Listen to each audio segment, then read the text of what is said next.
true sebab the problem is contoh macam Perikatan Nasional, diorang ni adalah satu opposition dekat Semenanjung, and then diorang tak nak cuba reach out pada masyarakat Cina.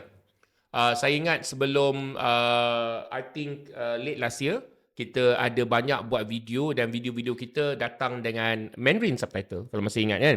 So that Mandarin subtitle, sebelum video-video kita punya account kita kena tutup, video-video ini dapat 1 million plus, 1 million plus, 2 million plus, okay? 3 million views, yeah? Everywhere tau, across the board. Kita ada semua yang juta-juta punya views, and then lepas tu you can see so many Chinese, kan? Kita tak bercakap bahasa Mandarin pun, tapi kita cuma this is way before PRN Sabah, subtitle. And then people go crazy. Imagine Melayu bercakap dengan ni tapi ada Chinese subtitle, dan benda tu sebenarnya resonate dengan apa yang orang dapat. Okay, this is a problem kita facing. Every race is facing the same thing. Masa tu ramai lagi penyokong demi negara, saya nampak ada yang kata mereka tak berpuas hati sebab saya letak subtitle Mandarin, Olivia letak subtitle Mandarin. Diorang tak berpuas hati. Mereka kata, kenapa nak letak subtitle Mandarin? Why do we want to still win the Chinese vote? Tanpa memikirkan bahawa without getting Chinese vote, or without being able to get Chinese to boycott the election, Madani is gonna stay.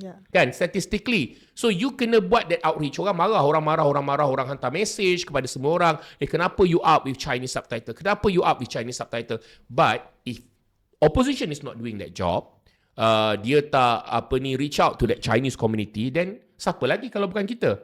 And to that point, bila dah banyak tu, and then bila kita go around, and then I have my ex-colleague from masa saya bekerja, and then they send me this they forwarded some of the videos. They say, bro, your videos in my Taman punya WhatsApp group. Taman punya WhatsApp group tau. Bukannya political WhatsApp group, Taman punya WhatsApp group.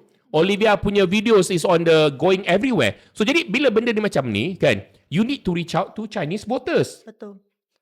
Kan? Kerana ada banyak isu kan, ada banyak isu isu-isu semasa dalam media bahasa Cina. Dia, I rasa tak ada report ke atau dia punya post kan tak up. Okay, tak ramai orang tahu. Inilah sebab dia. Jadi kalau dalam kerana saya selalu baca berita dalam bahasa Melayu, English dengan bahasa Cina. Sebab tu I tahu ada banyak isu yang ada dalam